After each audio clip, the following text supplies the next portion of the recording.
부전자전이라는 말이 있습니다. 아버지의 외모나 성품, 성향, 행동, 기호, 습관 등을 아들이 그대로 담는다는 것입니다. 생물학적으로 아버지의 DNA가 아들에게 유전이 되니 당연히 아들이 아버지를 닮게 될 것이지만, 같이 한 집에서 오랫동안 같이 생활하면서 아버지가 아들에게 있어 모델이 되기 때문에 자연스럽게 닮아가기도 할 것입니다. 저에게도 아들이 있는데 많은 성도들이 제 아들을 보면 "야, 아빠를 똑 닮았다" 이런 말씀들을 하십니다. 물론 외모를 닮은 것을 말씀하시는 것들인데, 그런데 제가 볼 때 정말 신기하게 닮은 점이 있습니다. 저는 라면을 참 좋아합니다. 근데 제 아들이 라면을 참 좋아합니다. 제 아들이 돌이 갓 지났을 무렵에 맵기로 소문난 라면을 제가 먹고 있었는데, 제 아들이 와서 조금 달라고 하는 겁니다. 달라는 표정을 짓고 달라는 모션을 취하는 겁니다. 그래서 이거 매운 건데 이거 한번 맛보면 다시는 안 달라 하겠지, 그런 마음으로 조금 줬는데 너무 매워하면서 고통스러워하더니 잠시 지나서 또 달라고 그러는 거예요. 그때 제가 느꼈습니다. 야, 이 애는 내 아들이 맞구나. 지금도 겨우 5살밖에 안 되는 제 아들이지만 지금도 매운 라면을 땀을 흘려가면서 정말 잘 먹습니다. 그런 걸 보면 아버지로서 왠지 모른 그 흐뭇함, 이런 것이 느껴지는 것입니다. 오늘 함께 나누는 본문의 말씀에서는 우리가 하나님의 자녀다 라고 말씀하고 있습니다. 우리 1절을 다 같이 한번 읽어보도록 하겠습니다. 시작. 보라, 아버지께서 어떠한 사랑을 우리에게 베푸사 하나님의 자녀라 일컬음을 받게 하셨는가. 우리도 그러하도다. 그러므로 세상이 우리를 알지 못함은 그를 알지 못함이라. 아멘. 요한은 본문을 시작하면서 보라 라는 말로 시작하는데, 이 말은 원어로 보면 감탄사입니다. 즉 어떤 사실에 대해 놀라움을 표현하고 있는 것입니다. 그것은 바로 하나님의 놀라운 사랑으로 우리가 하나님의 자녀가 되었다라는 사실입니다.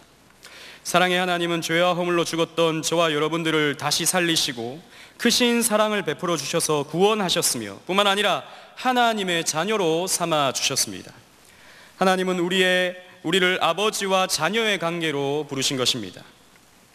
보통 가정의 부자 관계와 유사한 관계로 우리를 부르신 것입니다. 그렇다면 우리의 삶 속에서 아들이 아버지를 닮듯이 하나님과의 관계에서도 성도는 하나님의 거룩한 성품을 닮을 수밖에 없는 것입니다. 오늘 본문을 통해서 하나님의 성품을 담는 하나님의 자녀의 특징이 무엇인지 함께 상고해 보고자 합니다. 첫째로, 하나님의 자녀는 죄를 버리고 의를 추구하며 살아갑니다. 2절로 6절까지를 다 같이 읽겠습니다. 시작. 사랑하는 자들아, 우리가 지금은 하나님의 자녀라. 장래에 어떻게 될지는 아직 나타나지 아니하였으나 그가 나타나시면 우리가 그와 같을 줄을 아는 것은 그의 참모습 그대로 볼 것이기 때문이니, 주를 향하여 이 소망을 가진 자마다 그의 깨끗하심과 같이 자기를 깨끗하게 하느니라. 죄를 짓는 자는 마다 불법을 행하는 자니 죄를 불법이라. 그가 우리 죄를 없애려고 나타나신 것을 너희가 아나니 그에게는 죄가 없느니라. 그 안에 거하는 자마다 범죄하지 아니하나니 범죄하는 자마다 그를 보지도 못하였고 그를 알지도 못하였느니라. 아멘. 요한은 2절에서 예수님께서 나타나실 때, 즉 재림하실 때 하나님의 자녀가 예수님과 같을 줄 안다라고 했습니다. 즉 하나님의 자녀는 예수님의 재림 때에 예수님과 같이 영광스럽게 변화한다는 것입니다. 어떻게 이런 일이 있을 수 있겠습니까? 성부의 아드님이신 성자 예수님처럼 우리 역시 하나님의 자녀로 삼아 주셨기 때문입니다. 요한은 이어서 말합니다. 3절에 주를 향하여 이 소망을 가진 자마다 그의 깨끗하심과 같이 자기를 깨끗하게 하느니라. 최후의 날에 예수님처럼 영광스럽게 변화될 소망을 갖는 하나님의 자녀들은 그리스도께서 깨끗하시며 의로우신 것처럼 자기를 깨끗하게 하며 의롭게 살게 된다는 말씀입니다. 다른 말로 말하면 죄를 짓지 않는다는 것입니다. 4절에 의하면 죄를 짓는 것은 불법을 행하는 것입니다. 의로우신 그리스도를 소망하는 하나님의 자녀들은 이 죄를 미워하고 불법을 피하는 삶을 살게 되는 것입니다. 왜 그렇습니까? 요한은 5절에서 이렇게 말합니다. 그리스도께서 우리 안에 있는 이 죄와 불법을 없애기 위해서 이 땅에 오신 의로운 분이시다 라는 것입니다. 예수님께서 이 죄와 불법을 없애기 위해 이 땅에 오셨는데, 그분을 소망하고 그분 안에 있다는 하나님의 자녀들이 어떻게 죄와 불법 아래에 살 수가 있겠습니까? 그러므로 요한은 6절에 범죄하는 자마다 예수를 보지도 못하였고 예수를 알지도 못하였느니라 라고 말하기까지 하는 것입니다. 우리는 이 말씀에서 조금 혼란스럽습니다. 왜냐하면 우리는 실존적으로 여전히 그리고 자주 죄를 범하기 때문입니다. 그렇다면 우리는 예수 안에 있는 자들이 아닙니까?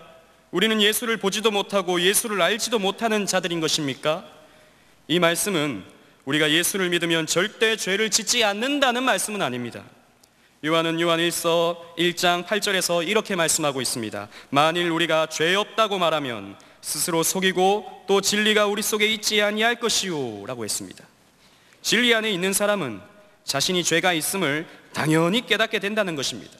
즉 오늘의 본문 말씀은 우리가 여전히 죄를 짓고 있는 존재임이 전제되어 있는 말씀인 것입니다. 오늘 본문 6절에 범죄하는 이라는 단어가 나오는데, 이 말의 헬라 원어를 살펴보면 시제가 현재형으로 상습적으로 같은 죄를 계속 범하는 것을 뜻합니다.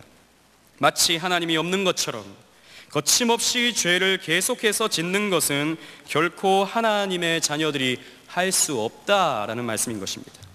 즉 우리는 여전히 죄를 짓습니다. 하지만 하나님의 자녀는 죄를 즐거워하지는 않습니다. 그 죄를 싫어하고 가능한 그 죄를 피하려 합니다. 그리고 어쩌다 죄를 지으면 그것 때문에 고통스럽고 후회스러운 것입니다. 그래서 하나님의 자녀는 죄에 머무르지 않습니다.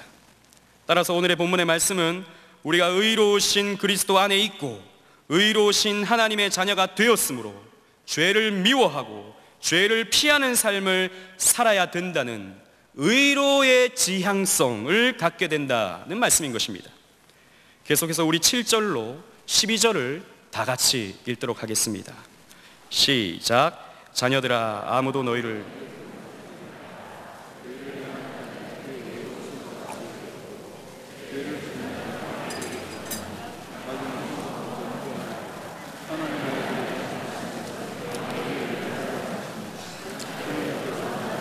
죄를 짓지 아니하니 이는 하나님의 씨가 그의 속에 거하며 그도 범죄하지 못하는 것은 하나님께로부터 났음이라.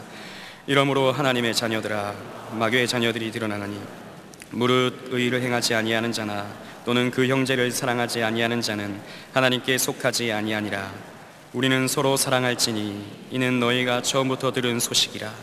가인같이 하지 말라. 그는 악한 자에게 속하여 그 아우를 죽였으니 어떤 이유로 죽였느냐? 자기의 행위는 악하고 그의 아우의 행위는 의로움이라. 아멘. 요한이 이 서신을 쓸 당시에는 영지주의라는 이단이 판을 치고 있었습니다. 영지주의는 대표적인 헬라의 이원론의 영향을 받은 이단으로서 영혼이 구원받으면 육신은 어찌해도 상관이 없다라는 식의 가르침을 펼쳤습니다. 그래서 당시 교회 안에는 이런 영지주의의 영향을 받아 아무런 죄책감 없이 죄 짓는 사람들이 꽤나 있었던 것입니다. 요한은 이런 영지주의의 가르침에 대해 7절에 아무도 너희를 미혹하지 못하게 하라 라고 단호하게 경고하고 있습니다. 의를 행하는 것은 하나님이 기뻐하시는 것입니다. 9절을 보면 이런 의를 행하는 사람을 하나님께로부터 난 자, 하나님의 씨가 그 속에 있는 자라고 말합니다. 반면에 요한은 죄를 아무렇게나 짓는 사람들은 10절에 의하면 마귀에 속한 자들이라고, 저주받은 모습이라고 확실히 선언하고 있는 것입니다. 12절을 보면 악을 행하는 자와 의를 행하는 자의 예를 드는데 우리가 잘 아는 창세기의 가인과 아벨의 예를 듭니다. 가인은 믿음으로 제사하지 않은 죄를 지었습니다. 그리고 동생의 재물이 하나님께 연락되자 그 질투심과 분노로 동생을 죽이는 불법을 행하였습니다. 가인의 실수는 한 번으로 끝나지 않았습니다. 가인은 계속 죄에 머물렀습니다. 그는 이후에도 지은 죄에 대해 후회나 회개를 하지 않았습니다. 이는 마귀에 속한 자인 것입니다. 요한은 이렇게 권면합니다. 가인같이 하지 말라. 아더 핑크라는 성경학자는 이렇게 말했습니다. 하나님의 자녀를 헛된 신앙 고백자들과 구분하는 기준은 그에게 죄가 없는 것이 아니라 그가 죄에 대해 슬퍼한다는 것이다 라고 말했습니다. 그렇습니다. 우리는 여전히 크고 작은 죄를 짓습니다. 하나님을 믿는다고 말하면서도, 하나님의 영광을 위해 산다고 말하면서도 하나님 말씀에 우리를 비추어 본다면 우리는 얼마나 많은 죄를 짓고 살아가는지 모릅니다. 그런데 우리의 문제는 죄를 발견하기는 하는데 그 죄에 대해 잘 슬퍼하지 않는 데 있습니다. 이 정도는 다른 사람들도 다 짓는 죄이니 괜찮겠지라고 생각합니다. 어차피 난 죄인이니까, 어차피 죄 짓는 게 당연한 것 아닌가, 이런 식으로 죄를 쉽게 용납해버리기 때문입니다. 그래서 우리는 우리 안의 죄에 대해 슬퍼하거나 잘 애통하지 않습니다. 혹은 이신칭의의 교리를 오해하면서 내가 행위로 구원받나 믿음으로 구원받지 하며 자신은 믿음이 있으니까 삶이야 뭐 이래도 저래도 상관없다는 식으로 해석하며 자신의 삶의 죄를 아무렇지 않게 방치하는 사람들도 있는 것입니다. 그러나 이런 삶의 태도는 결코 종교개혁자들이 외친 이신칭의의 교리가 아닙니다. 믿음으로 구원받았고 믿음으로 이미 의로워졌으니 죄를 좀 지어도 하나님의 무한하신 은혜로 자동 용서받는 것이 아닌가라고 주장하는 것은 구원파의 교리와 흡사합니다. 우리가 잘 알듯이 구원파는 이단입니다. 이런 맥락에서 고신의 박영돈 교수는 한국 교회 안에 적지 않은 사람들이 구원파적 신앙을 갖고 있다고 경고했었던 것입니다. 이런 맥락에서 토마스 왓슨이라는 17세기의 영국 청교도는 이렇게 말했습니다. 하나님의 자비를 악용하지 않도록 주의하라. 하나님의 자비가 풍성하시기 때문에 죄를 지어도 괜찮다는 논리는 마귀의 논리이다 라고 말했습니다. 우리가 믿음으로 구원을 받았다고 해서, 믿음으로 의롭다함을 받았다고 해서 우리의 삶의 죄를 쉽게 방치해서는 안 됩니다. 아니, 참 믿음을 가진 사람이라면 결코 그렇게 쉽게 죄를 그냥 둘 수가 없는 것입니다. 우리에게 전가된 그리스도의 의로움이 우리 안에 죄를 미워하게 만들고 죄를 버려버리게 만들기 때문입니다. 그러므로 다른 사람도 이 정도의 죄는 짓고 있다고 여러분들 안에 있는 죄를 쉽게 용납하지 마십시오. 나는 죄인이니 죄 짓는 것이 당연하다고 여러분들의 죄를 합리화하지 마십시오. 이미 믿음으로 의롭다함을 받았으니 내 안의 죄는 자동으로 용서받는다고 착각하지 마십시오. 그런 생각은 마귀의 논리입니다. 요한의 권면에 귀를 기울이십시오. 자녀들아, 아무도 너희를 미혹하지 못하게 하라. 의를 행하는 자는 그의 의로우심과 같이 의롭고 죄를 짓는 자는 마귀에 속하나니. 죄를 버리고 의를 행하며 사시기를 바랍니다. 하나님 말씀대로 살아가시기를 바랍니다. 예, 우리는 완벽하게 하나님 말씀에 순종하기가 어렵습니다. 우리는 완전한 의를 행할 능력이 없습니다. 그래서 또 죄를 짓고 넘어지고 또 실수합니다. 그러나 하나님의 엄청난 사랑을 받은 우리는, 믿음으로 의롭다함을 받은 우리는, 그래서 하나님의 자녀가 된 우리는 그 의를 행하려, 하나님의 말씀에 순종하려 몸부림을 치는 그 의로움으로서의 지향성을 가지고 살아야 하는 것입니다. 그것이 우리의 삶에 하나님의 자녀로서 나타나는 증거가 되어야 하는 것입니다. 여러분, 마귀의 것인 죄를 버리시고 우리 아버지의 하나님의 것인 의로움을 여러분들에게 확인하시기를 바랍니다.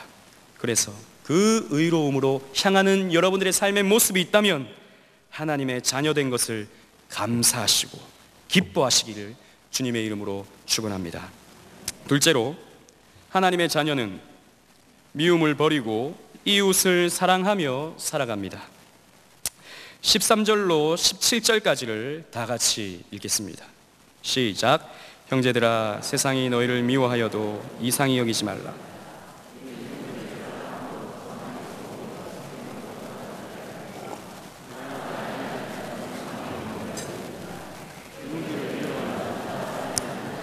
살인하는 자마다 영생이 그 속에 거하지 아니하는 것을 너희가 아는 바라.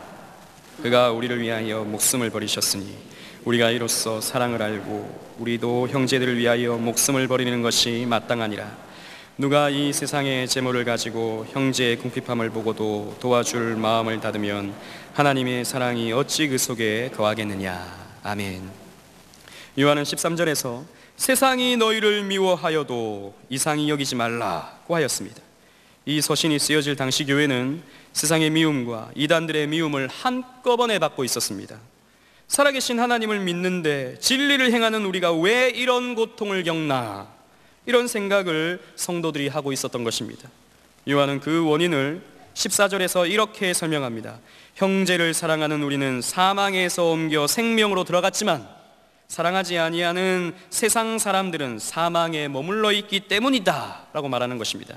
여러분, 이 말씀을 이해하기 위해서는 우리 3장의 흐름을 우리가 이해해야 합니다. 3장은 마귀에게 속한 자와 하나님의 자녀를 구분하는 맥락에서 쓰였다는 것을 우리는 유념하면서 읽어야 하는 것입니다. 즉, 우리는 생명에 속한 하나님의 자녀이기에 하나님의 성품대로 사랑의 삶을 살지만 세상 사람들은 사망에 속한 마귀에게 붙잡혀 있기 때문에 마귀의 본질대로 미움의 삶을 살게 된다. 그것이 그들에게 있어서 당연한 모습이다 라고 요한은 말하고 있는 것입니다. 그래서 15절에 그 형제를 미워하는 자마다 살인하는 자니 라고 말하고 있는데, 이 말씀은 예수님의 말씀을 기억나게 하는 말씀입니다.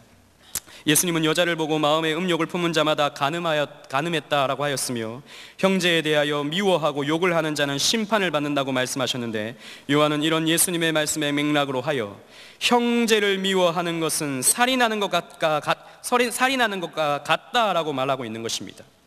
그리고 이런 사람들은 영생이 그 속에 있지 않다고 하였는데, 세상 사람들, 결국 멸망당할 마귀에 속한 자들의 특징이 바로 이 미움이다 라는 것입니다. 그러나 하나님의 자녀인 우리는 다릅니다. 우리는 이웃에 대하여 미워하지 아니하고 사랑하며 살아갑니다. 왜 그렇습니까? 16절 말씀에 보면 그가 우리를 위하여 목숨을 버리셨으니 라고 하였습니다.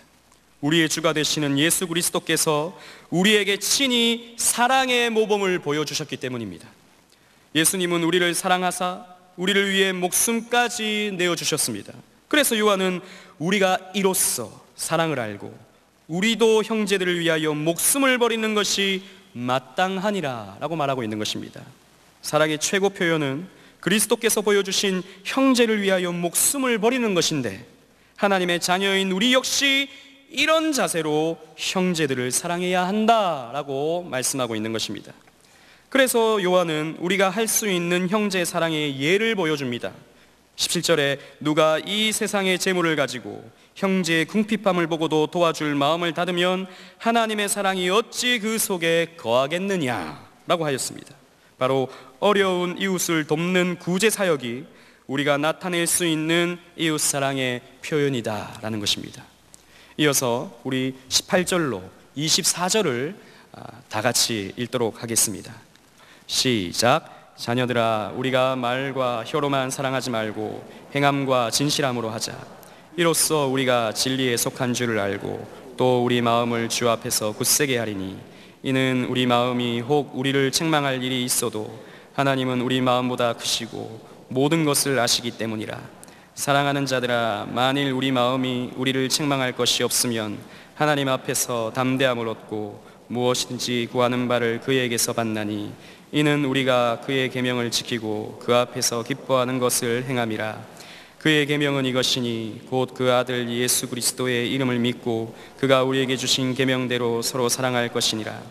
그의 계명을 지키는 자는 주 안에 거하고 주는 그의 안에 거하시나니, 우리가 주신 성령으로 말미암아 그가 우리 안에 거하시는 줄을 우리가 아느니라. 아멘. 요한은 18절에서 말과 혀로만 사랑하지 말고 행함과 진실함으로 하자라고 했습니다. 이웃사랑은 말로 하는 것이 아니라 행동과 실천을 통해 해야 한다는 것입니다. 즉, 가난하고 도움이 필요한 이웃에게 우리는 말로써가 아닌, 마음으로 끝나는 것이 아닌 실제적인 도움을 줘야 한다는 말인 것입니다. 요한은 이렇게 실천하는 이웃사랑을 통해 우리가 진리에 속한 줄 알 수 있다라고 했습니다. 즉, 이웃사랑을 실천함이 진리에 속했다는 증거가 되고 하나님의 자녀가 됐다는 증거가 된다는 것입니다. 뿐만 아니라 이웃사랑을 실천하는 것은 하나님 앞에서 굳센 마음을 갖게 한다고 했습니다. 이웃사랑을 통해서 하나님의 자녀라는 확신을 주심으로 하나님 앞에 담대히 나아갈 수 있게 되는 것입니다. 만약 그렇지 않다면, 우리가 이웃을 미워하며 살아간다면 20절 말씀대로 우리의 마음보다 크시고 모든 것을 아시는 주님께서 우리의 마음을 책망할 것이기 때문에 결코 우리는 하나님 앞에 굳세게 나아갈 수 없는 것입니다.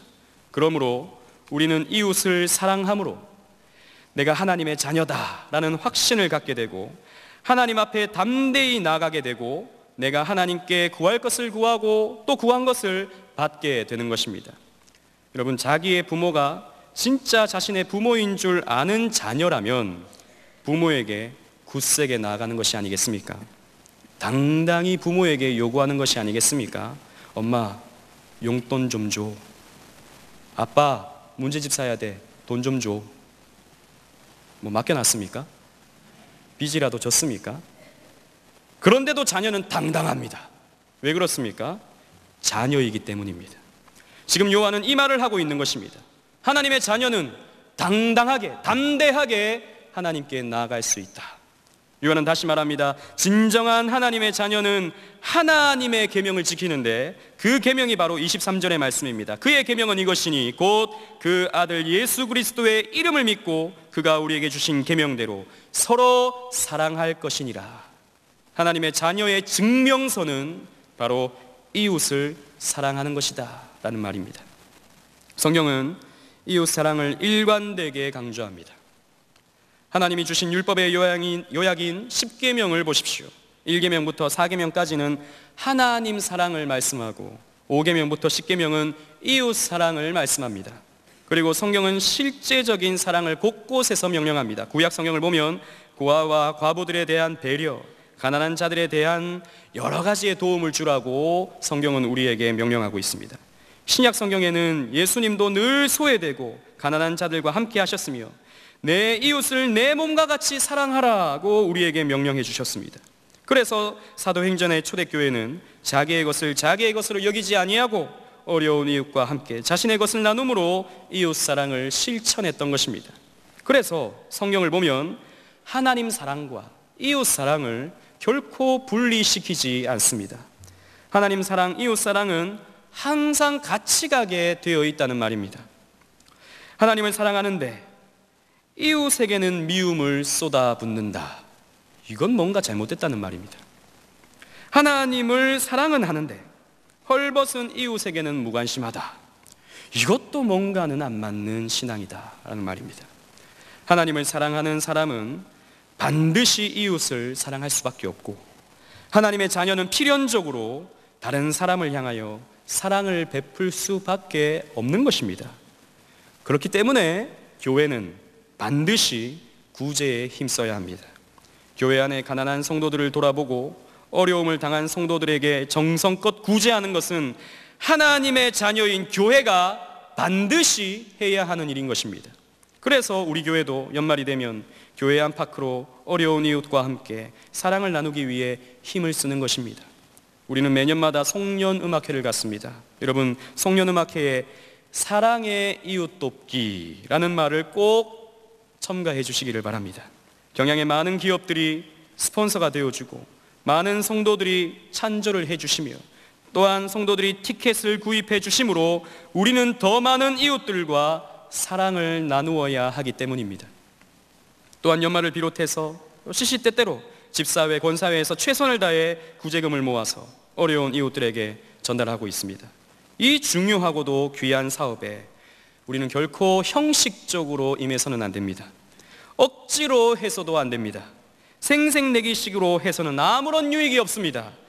우리는 하나님의 자녀이기 때문에 마땅히 이 구제에 마음을 쏟아내야 하는 것입니다. 그러나 우리가 좀 더 세밀하게 이웃을 돕기 위해서는 전문성이 필요합니다. 그래서 우리 교회에는 성민종합사회복지관, 성민장애아동 어린이집을 운영하고 있는 것입니다. 복지관 주변의 독거노인들, 장애아동들을 비롯한 도움이 필요한 이웃들에게 그리스도의 사랑을 나누기 위해 전문화된 복지사업을 지금도 펼쳐나가고 있는 것입니다. 하지만 이 복지관이 거리가 멀기 때문에 자칫하면 무관심해지기가 쉽습니다. 그러나 기억하십시오. 우리 교회가 받은 복지의 사명입니다. 성민종합복지관과 성민장애아동 어린이집은 우리가 가장 많이 기도해 줘야 하고 우리가 정성으로 헌금하여 지원해야 하는 복지관인 것입니다. 뿐만 아니라 우리는 희년을 준비하면서 강서지역복지라는 새로운 비전을 받았습니다. 이 교회 주변 강서지역에 사랑이 필요한 이웃들에게 우리는 그리스도의 사랑을 나눠줄 이 사업을 준비해야 하고 또 앞으로 시행해 나가야 하는 것입니다. 이 일에 여러분들의 기도가 필요합니다. 또 뿐만 아니라 여러분들의 관심과 정성이 필요합니다. 말과 혀로만이 아닌 행함과 진실함으로의 이웃사랑의 실천이 필요한 것입니다. 아니, 나 먹고 살기도 바쁜데 왜 우리가 나누어야 하는가? 나도 지금 힘든데 왜 다른 사람들을 우리가 도와야 하는가? 여러분, 우리의 아버지이신 하나님의 사랑이 풍성하기 때문에 그 사랑을 받은 우리는 당연히 자연스럽게 마땅히 이 사랑을 이웃들과 함께 나누어야 하기 때문입니다. 우리는 그분의 자녀이기 때문에 우리는 이웃 사랑을 실천해내야 하는 것입니다. 종교개혁자 칼빈은 이렇게 말했습니다. 하나님의 재산을 위탁받은 부유한 청지기가 가난한 이웃에게 물질을 순환시키지 않는 것은 도둑질이다. 그리고 그것은 신성모독이다 라고 말했습니다. 우리가 여유가 있는데 먹고 사는 만큼 그 이상의 물질이 있는데 그것을 이웃들에게 나누어 주지 않는다면, 그것을 어려운 이웃들과 함께 나누지 않는다면 그것은 도둑질이다, 신성모독이다 라고 칼빈은 말했던 것입니다. 여러분, 마귀에 속한 자는 미움이 가득합니다. 이웃에 대해 무관심합니다. 그러나 하나님의 자녀는 이웃을 향하여 사랑을 베풉니다. 자신의 물질을 순환시킵니다. 하나님의 자녀인 것을 이웃 사랑의 실천을 통해 나타내시는 경양의 성도들이 되시기를 간절히 바라겠습니다. 사랑하는 경양의 성도 여러분, 자녀는 아버지나 어머니를 닮아야 합니다. 자기 자녀가 옆집 아저씨를 닮았다. 그것은 큰 문제가 됩니다. 말하기도 민망한 일이지만 그런 일이 우리나라에 종종 있어서 친자임을 확인하는 소송이 간혹 일어난다고 합니다. 그래서 여러분, 아이를 낳은 부모에게 어찌 아빠를 안 닮고 누구를 닮았나? 이런 말을 하는 것은 정말이지 실례이지 않겠습니까? 마찬가지로 하나님의 자녀는 하나님을 닮습니다. 하나님은 영이시기에 육체를 가지시지 않으시기에 외모를 닮을 수는 없습니다. 하나님의 성품을 닮게 되는 것입니다. 오늘 본문 말씀에 의하면 죄를 미워하고 의를 추구하는 것입니다. 미움을 버리고 이웃을 사랑하는 것입니다. 이런 하나님의 성품의 닮음이 하나님의 자녀에게 자연스럽게 나타나야 하는 것입니다. 그런데 어찌 하나님의 자녀가 마귀에 속한 자를 닮을 수 있겠습니까? 하나님의 자녀가 어찌 지은 죄에 대해 아무런 저항이 없고 죄에 대해 아무렇지 않게 머물 수가 있겠습니까? 하나님의 자녀가 어찌 이웃에 대해 아무렇지 않게 미움과 무관심을 쏟아낼 수 있겠습니까? 오늘 말씀은 그런 하나님의 자녀는 없다라고 말씀하고 있는 것입니다. 여러분, 혹시 죄에 머물러 있습니까? 회개하시기를 바랍니다. 죄에서 떠나시기를 바랍니다. 그 죄의 더러움과 무서움을 자각하시고 그 죄를 버리십시오. 그리고 하나님의 말씀과 진리대로 의롭게 살려고 애쓰십시오. 이웃에 대해 미움을 가지고 있습니까? 또한 어려운 이웃에 대해 무관심하고 있습니까? 역시 회개해야 합니다. 그 미움과 무관심을 벗고 사랑할 수 있는 마음을 달라고 하나님께 구하십시오. 여러분, 하나님의 자녀답게 살아가시기를 바랍니다. 하나님의 성품을 닮아가시기를 바랍니다. 그래서 하나님의 자녀됨의 풍성함과 그 담대함과 기쁨과 감격을 누리시기를 바랍니다. 자녀의 닮음은 부모를 흐뭇하게 만듭니다. 여러분들의 의로움과 사랑으로 하나님을 흐뭇하게 하시는 모든 경영의 성도님들 되시기를 주님 이름으로 축원합니다.